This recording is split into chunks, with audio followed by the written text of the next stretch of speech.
Secretary of State Mike Pompeo has decided to unexpectedly and without any explanation freeze the assets of the top prosecutor for the International Criminal Court. Her name is Fatou Bensouda, someone who I actually met earlier this year and interviewed earlier this year at the Munich Security Conference.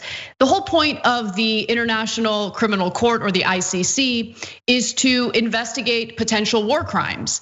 And if a country does not give the ICC any jurisdiction over its country, then the ICC really has no power over that country, which is why it's strange that the Trump administration has decided to take this action.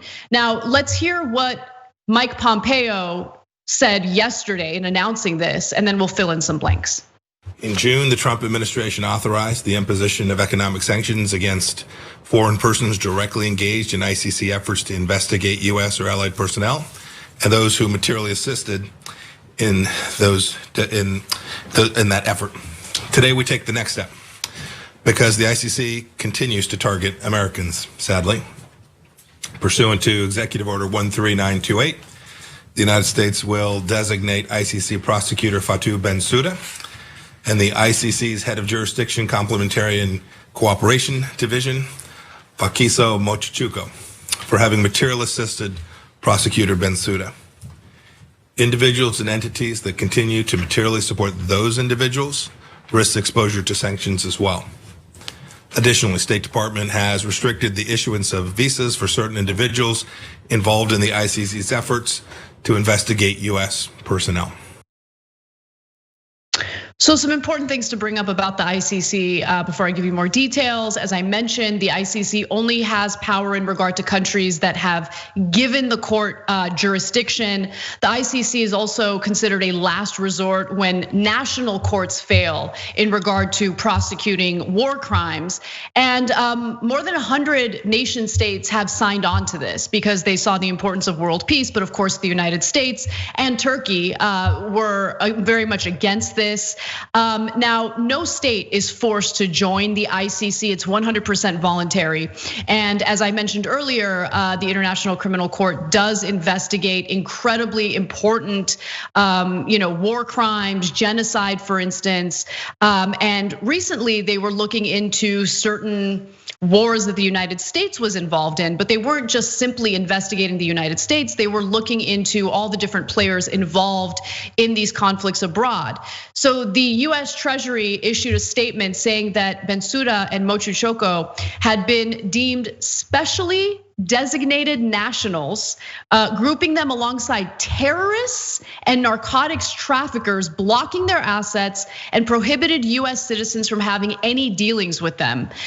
Now, the US Treasury also issued a statement. The US also opposes ICC scrutiny of potential Israeli crimes against Palestinians. So that was one of the issues that Trump's administration had with the ICC as part of an investigation that also looks at abuses carried out by Palestinian security forces. So the ICC didn't just simply investigate the Israeli government, they were looking into the Palestinian side as well. The US was roundly condemned for its anti-ICC campaign, which was not supported by any other Western democracy or US ally apart from Israel. Now, aside from the Israeli-Palestinian conflict, the ICC was also looking into the war in Afghanistan, not just the United States actions, but also the actions of all players involved. So I wanna go to video in a little bit showing who Fatou Bensouda is, because she, I believe, is an incredible woman. And from my interview with her, I was really impressed. But Cenk, I wanted you to jump in before we do that. Yeah, so you know who sanctions people who prosecute war crimes and human rights abuses? People who commit war crimes and human rights abuses. This is like the Nazis saying we're cutting off the bank account of Justice Jackson, who was the lead prosecutor for the US and the Allied forces in Nuremberg. So it's one thing to say we're not gonna participate in the ICC because we commit war crimes on a regular basis, and almost all of our allies do. By the way, at which point you should begin to wonder if we're the good guys. Our allies are Saudi Arabia, which commits monstrous war crimes, sometimes even against us. Israel, nonstop war crimes in Gaza, West Bank, etc. Turkey, nonstop war crimes in northern Syria against Kurdish people, etc., and the US as well. So this is what the Sean Hannitys of the world don't want you to think about, because you might realize, wait a minute, maybe we're not the good guys when we invade foreign countries and commit dozens of war crimes. Maybe we're the bad guys.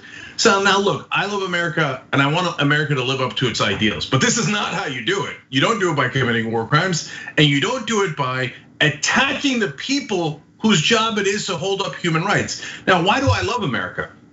Because we not only did the Marshall Plan at the end of World War II, but we also did the United Nations. We set that up. And the whole point was to bring human rights to the rest of the world. And that's why America was the shining city on a hill. Now, did we live up to it? No, on 1,000 occasions we did not live up to it.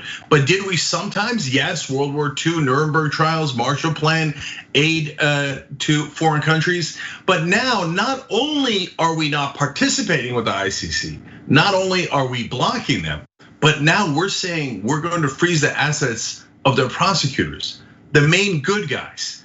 And yeah, I mean, it's an open declaration that we're the bad guys. I've never seen a clearer instance of it. And so the Trump administration has decided to group the top prosecutor for this court, along with the worst people on the planet. I mean, terrorists, dangerous individuals. And I just want you to get a sense of who she is. This is from a panel discussion I moderated earlier this year. Fatou Bensouda, the top prosecutor for the ICC, who by the way was elected into that 9-year term, was talking about the importance of equality and peace. Let's take a listen to what she had to say. With respect to foreign policy, I believe that what really we continue to think about is how do we get these policies that would encourage women participation, equality of women in being also taken into account with respect to all the policies that government has in place for sustainable development. And in foreign policy, it is that to show to the world that this is how this government is going to treat the issues of women. I believe an example that we have is what happened in Sweden with respect to foreign policy and the strides that the then Minister for Foreign Affairs, Margaret Wallström, I sent regards and respect, what they have done together with the team to show that this is a very important aspect of the foreign policy of Sweden. And therefore, other governments should at least take cue and take example from that. Because I believe once a government does show that their foreign policy is really geared towards making sure there is equality for women, that women have equal opportunities, that women have access to justice, that they have equal opportunities at work, and demonstrate this in tangible terms, this I believe is the right message to send. So she has been equated by the Trump administration to terrorists and international criminals. Yeah, look, if you're fighting for equal rights for women and equal pay, the Trump administration might consider you a terrorist. And so let's talk about a couple of implications here.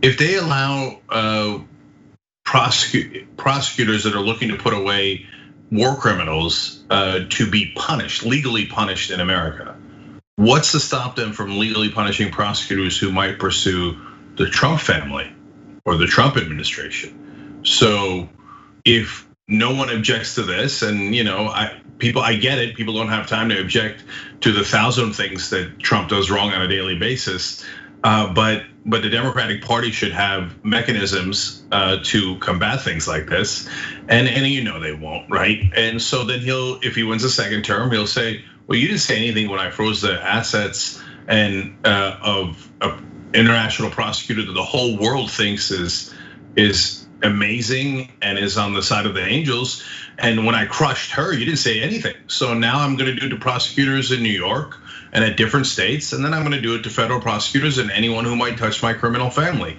So this is exactly how fascists operate, and there's no end to this. I mean, again, this is why I say, look, we have the poll, TYT.com/poll/fascism. And right now, I think it's like 97% of you say, yeah, this is fascism. It's not going towards it. It's there, I mean, guys, I know I'm almost repeating it, but it's amazing and brazen and unprecedented to try to put sanctions on prosecutors who are going after war criminals. Unbelievable. It's an open admission that our administration are themselves criminals and fascists. Yeah, exactly. I mean, they froze her assets. That's insane. And I mean, look, aside from this story, right? When you think about that type of power that the Trump administration can use, it's at their disposal. Jesus, it's at their disposal. It's terrifying, right? And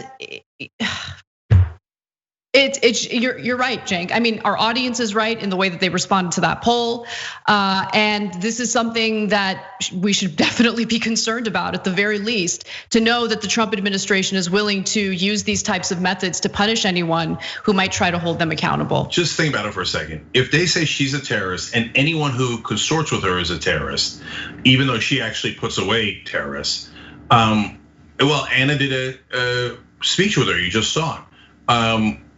A lot of our allies do events with her. Allies meaning like French and English allies, etc. So what's to stop the Trump administration, if they win a second term, to going, oh, you did an event with one of the preeminent human rights experts in the world? That's it, you're under arrest. You're consorting with a terrorist. So if you don't think that's fascism, there's something wrong with you, or maybe you're looking forward to it. Thanks for watching The Young Turks, really appreciate it. Another way to show support is through YouTube memberships. You'll get to interact with us more. There's live chat emojis, badges. You've got emojis of me, Anna, John, JR. So those are super fun. But you also get playback of our exclusive member-only shows and specials right after they air. So all of that, all you gotta do is click that join button right underneath the video. Thank you.